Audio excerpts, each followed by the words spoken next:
नमस्कार friends, welcome to all of you to the objective question test series 8 जो कि है कॉन्स्टिट्यूशन ऑफ इंडिया पर, जिसमें हम डिस्कस करेंगे 50 objective type questions. Question number 1 है दोस्तों कि मनी बिल जो स्टेट्स में होता है वो कौन से आर्टिकल के अंडर डिफाइन किया गया है। तो यहाँ पर सही आंसर है आपका D, article 199 of the Indian constitution. Question number 2 है दोस्तों कि जो प्रोविजन होती है प्रोरोगेशन ऑफ हाउस की स्टेट के अंडर, वो कौन से आर्टिकल के अंडर डिफाइन की गई है। तो यहाँ पर जो आंसर है आपका वो बी है, article 174 clause 2 sub clause A. Question number 3 है दोस्तों कि डेलीगेटेड लेजिस्लेशन जो है उसको कैसे कंट्रोल किया जा सकता है। तो यहाँ पर जो आंसर है आपका वो डी है, both A and C. Question number 4 है दोस्तों कि गवर्नर जो होता है स्टेट का वो ओथ लेता है किसकी प्रेजेंस में। तो यहाँ पर जो आंसर है आपका सही वो है C, chief justice of high court of concern state. Question number 5 है दोस्तों कि जो सबॉर्डिनेट कोर्ट्स के लिए प्रोविजन है कॉन्स्टिट्यूशन में वो कहाँ मेंशन की गई हैं। तो यहाँ आंसर है आपका सही वो है ए, पार्ट 6 चैप्टर 6। क्वेश्चन नंबर 6 है दोस्तों कि पार्ट 9A जो है कॉन्स्टिट्यूशन का वो किसके साथ डील करता है। तो यहाँ पर जो आपका सही आंसर है वो है बी, म्यूनिसिपैलिटीज़। क्वेश्चन नंबर 7 है दोस्तों कि फंडामेंटल ड्यूटीज़ को कौन से पार्ट के अंडर मेंशन किया गया है। तो यहाँ पर सही आंसर जो है आपका वो डी है, पार्ट 4A। क्वेश्चन नंबर 8 है दोस्तों कि फंडामेंटल ड्यूटी जो है हमारे कॉन्स्टिट्यूशन में वो कौन सी कंट्रीज से इंस्पायर होकर डाली गई है। तो यहाँ पर आंसर जो है आपका सी है, सोवियत यूनियन। क्वेश्चन नंबर 9 है दोस्तों कि प्रेसिडेंट ऑफ इंडिया के इलेक्शन के लिए प्रोविजन कौन से आर्टिकल के अंडर मेंशन की गई है। यहाँ पर जो आंसर है आपका वो डी है, आर्टिकल 54। क्वेश्चन नंबर 10 है दोस्तों, Kanu Sanyal versus district magistrate Darjeeling 1974 का जो केस था वो किससे रिलेटेड था। तो यहाँ पर जो सही आंसर है आपका वो ए है, हैबेस कॉर्पस। क्वेश्चन नंबर 11 है दोस्तों कि फॉलोइंग में से कौन सी जो ड्यूटी है चीफ मिनिस्टर ऑफ स्टेट की। तो यहाँ पर जो सही आंसर है वो सी है, both A and B. Question number 12 है दोस्तों कि वाइस प्रेसिडेंट ऑफ इंडिया जो है उसको अपने ऑफिस से रिमूव किया जा सकता है, कैसे। तो यहाँ जो आंसर है आपका वो है B, by resolution of the council of states. Question number 13 है दोस्तों कि प्रेसिडेंट ऑफ इंडिया के इलेक्शन के लिए क्या क्वालिफिकेशन है। तो यहाँ पर जो आंसर है आपका वो डी है, all of the above. Question number 14 है दोस्तों, national commission for the scheduled tribe जो है वो कौन से आर्टिकल के अंडर इस्टेब्लिश किया गया है। तो यहाँ पर जो सही आंसर है आपका वो बी है, आर्टिकल 338A। क्वेश्चन नंबर 15 है दोस्तों कि qualification for membership of parliament जो है वो कौन से आर्टिकल के अंडर मेंशन की गई है। तो यहाँ पर जो आंसर है आपका वो डी, आर्टिकल 84। क्वेश्चन नंबर 16 है दोस्तों कि प्रेसिडेंट ऑफ इंडिया की जो पार्डन करने की पावर है वो कौन से आर्टिकल के अंडर मेंशन की गई है। तो यहाँ पर जो सही आंसर है आपका वो है सी, आर्टिकल 72। क्वेश्चन नंबर 17 है दोस्तों कि 12th शेड्यूल जो था वो कॉन्स्टिट्यूशन में कब ऐड किया गया था। तो यहाँ पर जो आंसर है आपका सही वो है D, 74th amendment act 1992। Question number 18 है दोस्तों कि फाइनेंशियल इमरजेंसी जो थी वो इंडिया में कितनी बार इन्वोक की गई थी। तो यहाँ पर आपका आंसर है सही वो है डी, नेवर, यानी कि ये कभी भी इन्वोक नहीं की गई है। क्वेश्चन नंबर 19 है दोस्तों कि freedom of trade commerce mention की गई है जो आर्टिकल 301 से लेकर 307 तक, वो किस तरह का राइट है। तो यहाँ पर आंसर जो है आपका बी है, वो स्टैट्यूटरी राइट है। क्वेश्चन नंबर 20 है दोस्तों कि Aruna Ramachandran Shanbaug versus union of India 2011 जो केस था वो किससे रिलेटेड था। तो यहाँ पर जो सही आंसर है आपका वो डी है, यूथनेशिया। क्वेश्चन नंबर 21 है दोस्तों कि preamble of the Indian constitution जो है वो कितनी बार अमेंड की गई है। तो यहाँ पर जो सही आंसर है आपका वो है ए, 1 टाइम। क्वेश्चन नंबर 22 है दोस्तों कि कॉन्स्टिट्यूशन के कौन से आर्टिकल के अंडर जो अपॉइंटमेंट ऑफ अटॉर्नी जनरल की जो प्रोविज़न है वो की गई है। तो यहाँ पर सही आंसर जो है आपका वो डी है, आर्टिकल 76। क्वेश्चन नंबर 23 है दोस्तों कि अगर कोई पर्सन इंटरस्टेट मर जाता है, यानी बिना लॉफुल एयर्स या वारिस के, और उसकी प्रॉपर्टी जो है वो स्टेट एक्वायर कर लेती है तो उसे क्या कहा जाता है। तो यहाँ पर आंसर डी है आपका, उसे एस्टेट कहा जाता है। क्वेश्चन नंबर 24 है दोस्तों कि काउंसिल ऑफ मिनिस्टर्स जो होती है उसका हेड कौन होता है। तो यहाँ पर जो सही आंसर है आपका वो बी है, चीफ मिनिस्टर।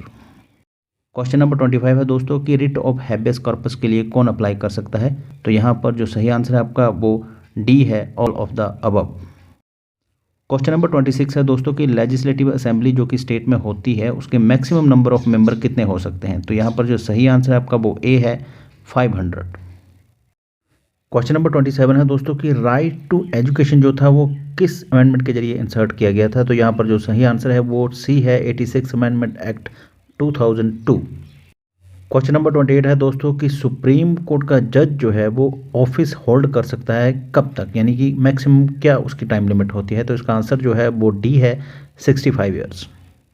क्वेश्चन नंबर 29 है दोस्तों कि citizenship to the migrants to the Pakistan कौन से आर्टिकल के अंडर मेंशन की गई है? तो यहाँ पर जो आपका आंसर है वो बी है, आर्टिकल 7। क्वेश्चन नंबर 30 है दोस्तों कि रिट ऑफ प्रोहिबिशन जो है वो इशू की जा सकती है? तो यहाँ पर जो आंसर है आपका वो सी है, बोथ ए एंड बी, यानी कि जो ए बी सिचुएशन है उनमें इस रिट को इशू किया जा सकता है। क्वेश्चन नंबर 31 है दोस्तों कि सेकुलरिज्म जो है एक पॉजिटिव मीनिंग है जिसमें डेवलपिंग अंडरस्टैंडिंग वगैरह होती है किसी के रिलीजन के प्रति, ये कौन से केस में हेल्ड किया गया था? तो यहाँ पर जो सही आंसर है वो डी है, Aruna Roy versus union of India 2002। Question number 32 है दोस्तों कि स्टेट की जो ड्यूटी होती है अर्ली चाइल्डहुड केयर और एजुकेशन प्रोवाइड करवाने की, वो कितने टाइम के लिए होती है? तो यहाँ पर जो आंसर है सही वो डी है, 0 to 6 year of age. Question number 33 है दोस्तों कि Kehar Singh versus union of India 1989 जो है वो केस किससे रिलेटेड है? तो यहाँ पर जो सही आंसर है आपका वो है A, pardoning power of the president of India. Question number 34 है दोस्तों कि आर्टिकल 51A(c) जो है वो किसके बारे में है? तो यहाँ पर जो सही आंसर है आपका वो बी है, to uphold and protect the sovereignty, unity and integrity of India. Question number 35 है दोस्तों कि टर्म बोना वैकेंटिया जो कि लैटिन है, इससे क्या मतलब होता है? तो इसका जो आंसर है वो ए है, एम्प्टी गुड्स और अनक्लेम्ड गुड्स। क्वेश्चन नंबर 36 है दोस्तों कि रिट ऑफ मैडमस जो है वो इशूड की जाएगी कब? आंसर इसका है A, when there is failure to perform mandatory duty. Question number 37 है दोस्तों कि वर्ड लोकस स्टैंडी जो है उससे क्या मतलब होता है? तो यहाँ पर आंसर जो है आपका वो है C, right to bring action. Question number 38 है दोस्तों कि लेजिस्लेटिव काउंसिल ऑफ स्टेट्स जो है वो किसके द्वारा प्रेजाइड या अध्यक्षता उसकी किसके द्वारा की जाती है? तो यहाँ पर जो आंसर है आपका वो ए है, चेयरमैन।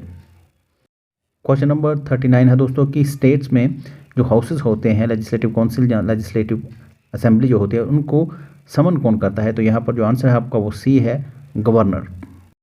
क्वेश्चन नंबर 40 है दोस्तों कि सिस्टम ऑफ बॉन्डेड लेबर जो है वो कौन से आर्टिकल के अंडर प्रोहिबिट किया गया है? तो यहाँ पर जो आंसर है आपका सही वो ए है, आर्टिकल 23। क्वेश्चन नंबर 41 है दोस्तों कि unity for the nation word जो थे प्रीएम्बल में, ये किसके द्वारा सब्स्टिट्यूट किए गए थे या इनके रिप्लेसमेंट में कौन से वर्ड आए थे? तो यहाँ पर जो आंसर है आपका सही वो सी है, unity and integrity of the nation. Question number 42 है दोस्तों कि कॉन्स्टिट्यूशन का वो कौन सा शेड्यूल है जो कि लैंड रिफॉर्म से डील करता है? तो यहाँ पर जो सही आंसर है आपका वो सी है, 9th शेड्यूल। क्वेश्चन नंबर 43 है दोस्तों कि वो कौन सा आर्टिकल है जिसके under maximum time emergency declare की गई है? तो यहाँ पर जो सही आंसर है आपका वो बी है, article 356 of the constitution. Question number 44 है दोस्तों कि protection of environment as fundamental duty जो है वो कौन से आर्टिकल के अंडर मेंशन किया गया है? तो यहाँ पर सही आंसर जो है आपका सी है, आर्टिकल 51A(g). क्वेश्चन नंबर 45 है दोस्तों कि ज्ञान Kaur versus state of Punjab 1996 जो था उसमें क्या हेल्ड किया गया था? तो यहाँ पर जो सही आंसर है आपका वो है A, right to life under article 21 does not include right to die. Question number 46 है दोस्तों, वर्ड रिमिशन जो है पार्डनिंग पावर से रिलेटेड, उससे क्या मतलब है? तो यहाँ पर जो आंसर है आपका वो डी है, reduce the amount of punishment without changing the character of the punishment. Question number 47 है दोस्तों कि टर्म बेगार अंडर आर्टिकल 23 जो है उससे क्या मतलब है? तो यहाँ पर आंसर जो है सही वो है A, involuntary work without payment. Question number 48 है दोस्तों कि Golak Nath versus state of Punjab 1967 में सुप्रीम कोर्ट जो था कौन सी जजमेंट से डिसेंट किया था उसने? तो यहाँ पर जो सही आंसर है आपका वो है C, both A and B. Question number 49 है दोस्तों कि रिट अंडर आर्टिकल 226 जो है वो किसको इश्यू की जा सकती है? तो यहाँ पर जो सही आंसर है आपका वो है C, both A and B. Question number 50 है दोस्तों कि जो गवर्नर है वो एक्स ऑफिशियो चेयरमैन होता है लेजिस्लेटिव काउंसिल का। तो यहाँ पर जो स्टेटमेंट है ये फॉल्स है, इसलिए आंसर आपका बी है।